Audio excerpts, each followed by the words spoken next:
गिनती की पुस्तक को प्रायः अनदेखा किया जाता है, जिसका एक कारण है, उसमें उबाने वाले नाम बहुत है। बिल्कुल, इब्रानी परंपरा में इस पुस्तक का नाम बामिदबार है, जिसका अर्थ है जंगल में।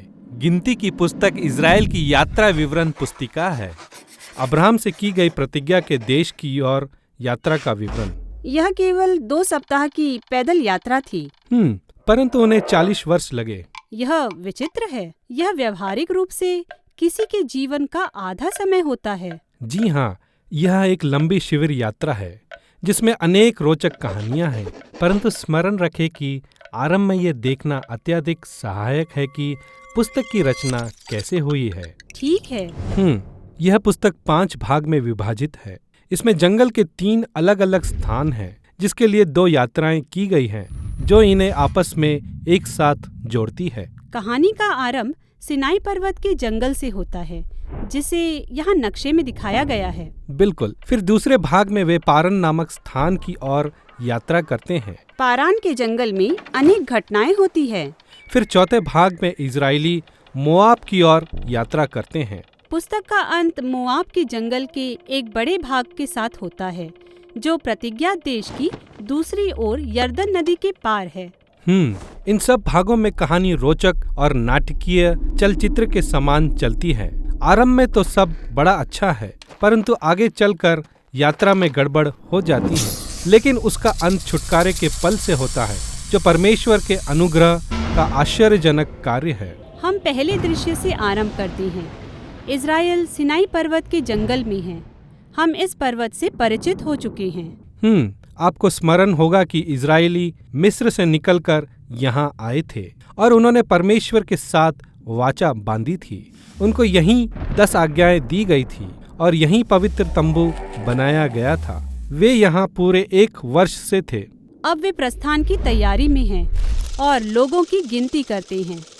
फिर उन्हें शिविर में स्वयं को व्यवस्थित करने के निर्देश दिए गए हैं।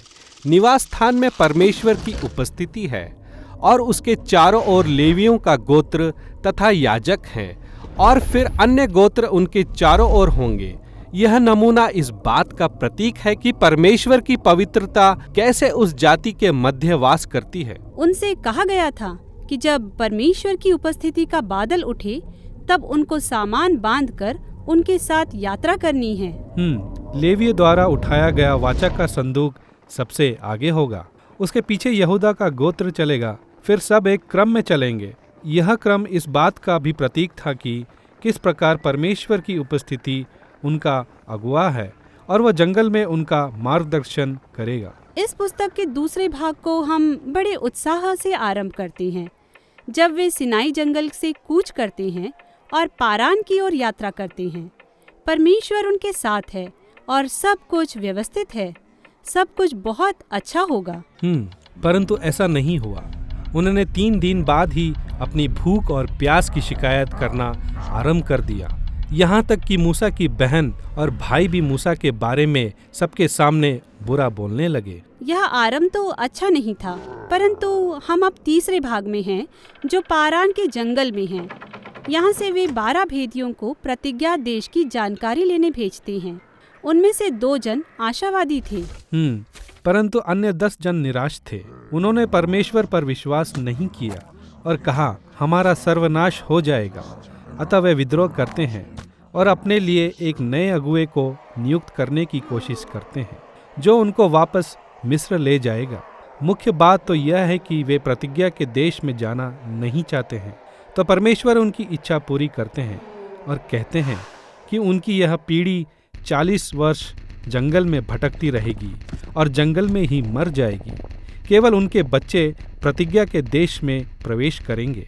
यह कहानी बाइबल में अलग अलग लेखकों द्वारा अनेक बार कही गई है। बिल्कुल, और सदा यह स्मरण कराती है कि परमेश्वर अपने लोगों के साथ विश्वास योग्य रहते हैं और उनके चुनाव का आदर करते हैं। परंतु यदि वे विद्रोह करें तो वह उनके जीवन को नष्ट होने देते हैं। अतः यह यात्रा अब विनाशकारी रही।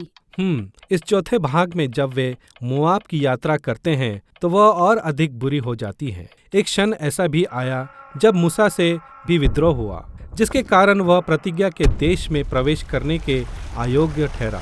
इजरायलियों ने एक बार और विद्रोह किया और उसका परिणाम हुआ कि सांप उनको डसने लगे। मार्ग में कदम कदम पर उनके विद्रोह और भी बुरे होते चले गए। परमेश्वर उनके लिए प्रबंध करते रहे, वह उन्हें क्षमा करते रहे और भोजन पानी देते रहे, और वह विचित्र वस्तु जिसे मन्ना कहते हैं। यह क्या एक वस्तु थी? पता नहीं क्या थी, परंतु इतना होने के बाद भी वे शिकायत करते और कहते थे कि वे मिस्र में ही मर जाते तो अच्छा था। यदि मैं परमेश्वर होती तो इन लोगों को त्याग देती। बिल्कुल, आप ऐसा सोच सकते हैं।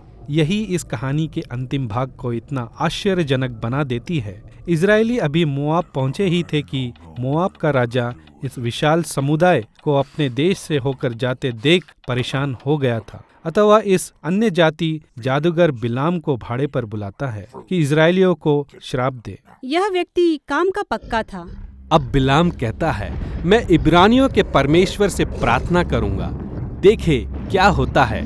वह 3 बार उनको श्राप देने का प्रयास करता है, परंतु वह देखता है कि तीनों बार उसके मुंह से उनके लिए आशीर्वाद ही निकलते हैं। अंतिम आशीर्वाद सबसे अधिक आश्चर्यजनक है, जिसपे उसने भविष्यवाणी की कि इजराइल से एक विजयी राजा उठेगा।